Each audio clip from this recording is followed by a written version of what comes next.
Thank you to Imagine for sponsoring this video. In this video, I'm going to show you a brand new AI app builder that reached out to me, and I'm glad that they did because I'm really excited to show you the output that this is doing. One of the main differentiators that I'm seeing is the design quality, but there's more inside Imagine that you are going to want to see. So let's dive in and start building. I really like, just right off the bat, the design of Imagine.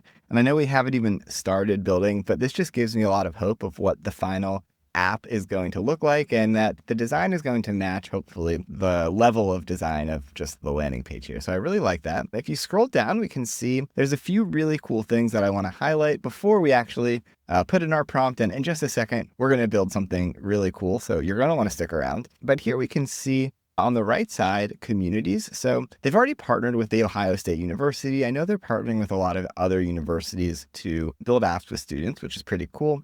And then on the left side, we can see top launches. So think of this almost like Product Hunt, but for apps built with Imagine. So this is cool too, because you can click in and see things that were actually built with Imagine. So if you go to IMAGINE.DEV, by now there'll probably be different apps up there for you to check out. So I'm sending off a prompt to build a fully featured linear clone. Linear is kind of like Trello. It's software to help people manage products or projects. But what I'm asking it to do is specifically build this for small business salespeople. So I'm not just going to build a general project management app. I want to see how it can doing it for a really specific use case. And this is how I think that I would recommend you think about the apps and businesses that you're building. The thing that AI really enables is it makes anyone be able to build an app for specific use cases. And that's where you have your advantage. So if you are in a specific industry that other people aren't or have specialized knowledge, if you build an app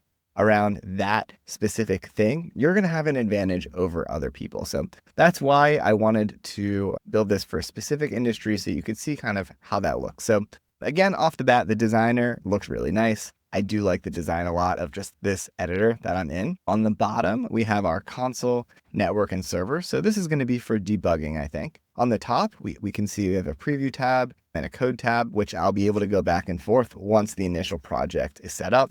You can see it's a credit system. So as you build with Imagine, your credits will be used. User authentication, database, and storage are built in. So this is a full stack app builder. So you're going to see this is going to all be integrated. We have a nice design here to manage the user authentication, to manage the database. Now it looks like it's already building some of the database tables before we can even use it yet. So I can see we have statuses and tickets, which is going to be part of our project management app that's being built. And then under storage, you can create storage buckets to store files. So I'm going to see if we can use that later. Something else that's nice is if you are ever stuck building your Imagine app, it looks like they have support, which is online Monday through Friday between these hours. So you can contact support, which is nice to have, actually. Most of these app builders don't have support, or if they do, it's not like as easy to find. It's just right here. So I really like that. Looks like if you're on an enterprise account, you have 24/7 support, which is nice. And then you can also submit feedback as well, which I think is nice to have any company that's kind of looking for feedback along the way. So back in the studio, we can see the agent is thinking. It's installing packages. So I'll come back in a second once I have something to show you. So we have the first version of our app created, and let's test it out before we dig into some of the other features that Imagine has. So on the top, we have this add stage. So we could say proposal sent, and we can change the color and create a stage. And it looks like that worked correctly. And I really like the design that it has here. And then we can say interested and have that as another color. And then we can add signed up, add that as a final color. And now we can test this out by adding a deal. So we can do app, Acme Corp, Jane, Acme Corp, $1,000, priority, urgent, and create the deal. So it's nicely displayed with the dollar value summed up here at the top. And then the UI is also just really nice. I can drag really easily from stage to stage. That's one thing that's standing out to me, both from the general editor of Imagine, and then also the design is really nice inside the app that it created. You can also click on the code tab to see the actual code that is inside of the app, which is nice. And then you can actually edit the code directly if you're interested in doing that. There's also a network tab and a server tab. This is really helpful if there's any bugs or errors for debugging. So it's nice that it has this in a console log tab as well. Again, for debugging. There's also this feature up here called select element, which lets us use Imagine almost like a drag and drop no code tool where we can click on a specific thing. That's going to highlight it down here in the chat. So if we ask for a change, then the AI is going to know exactly what we're talking about. So it's nice that we have that feature select element.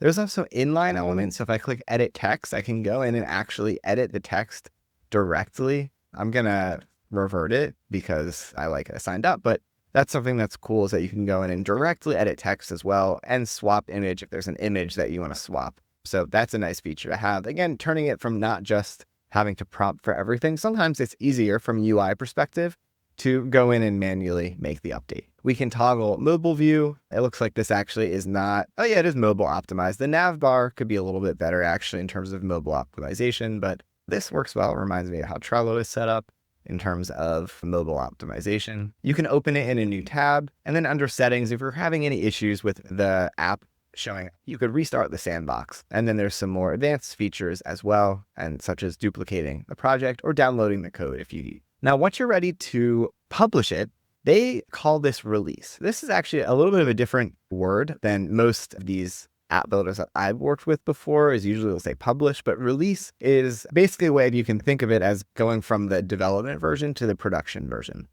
You can add your own custom domain once it's released if you want that as well. So I'm going to go ahead and click release, and that is going to publish our app to production. So now we're going to have our dev version here. So as we make changes, it'll be updated in the dev version in the editor. And then when it's released to production, that's what people would see on the actual domain. Over here on the left side, there's a few things that I'm really excited to get into and show you. And this makes this a full stack app. So under the auth tab, you can actually see the users that have logged into the app. You can create new users directly from the dashboard. Under settings, there's authentication methods that will be available for the app. And it looks like they're adding a bunch of authentication methods very soon, including phone, including a magic URL to make it really easy for people to log in, and team invites. So maybe by the time you're watching this video, that's live. There's also OAuth 2 providers. So they're going to allow people to log in with any of these providers, which is really cool. And actually, by having all of these additional providers, that's something that I haven't seen in any other app builder. So it kind of sets it apart from other ones with the ability to let users log in with anything that you want there. Then there's the database. So this is where all of the data that we created. So all of the tabs, so the status tabs here, signed up, interested, proposal. You can see this here in our database because this is what we actually created. And then tickets, this is each individual card in the statuses shows up here as well. So this is where, again, you're seeing it's a full stack app that is more than just a static website. And hopefully you can start thinking about all of the different ways that you could potentially use this to build things. And then finally, there's storage. This is also really nice that they have. You can create a storage bucket. So I'll call this test. And this is a way to basically have images, for example, stored on your app. And it's better, in a lot of cases, better than storing images inside the database. There's usually a limit to like how much you can store on the database with images, but with the bucket, you have the ability to store a lot more. So here we can see the test bucket is created, and then we could use that inside of the studio. So I'm going to send a prompt. I created a bucket called test. Let users attach images to the card that are saved in the test bucket. Okay, so it finished it. There was just an error, and just so you know, it's really helpful to go into the console logs to copy the error and paste that in. And then it was able to solve it. So we're going to attach an image here. So it's just a screenshot. It is attached, even though it's not loading in here. But then if we go to, so I can click save changes just to make sure that it saves. And here we can see the image is saved correctly. So that would just be one more little thing to go in and make sure that it's showing up correctly on the front end in terms of the preview, but it is working correctly. And then because we made a change here, you can see there's a little yellow dot. So you just have to go ahead and release because you can see there's unreleased changes. So I was sharing before about that launch product they have on their homepage. So if you want, you can edit your launch page and customize this so that it's kind of like the product hunt for the AI apps built on Imagine. So this is a cool feature to keep in mind. So if you've made it this far, you've gone from just an idea, building a full stack app with a backend database, adding a storage bucket to save images, to our storage bucket in our app. That's something that's really cool that I haven't seen a lot of other apps do. And we've released it and published the app and then made more changes that we can publish in the future. Definitely click the link in the description if you like Imagine and if you think this is something that you would like to use. Something that really stands out to me is the design of the app. I think that is a definite differentiator that I'm seeing, is that it just looks really nicely designed and modern out of the box. I didn't have to do any special prompting in order to make that work. So be sure to subscribe to our YouTube channel to get more videos like this for free, and leave a comment below if you have any questions at all, or if there's anything you want us to cover in the future. Thanks for watching. We'll see you in the next video.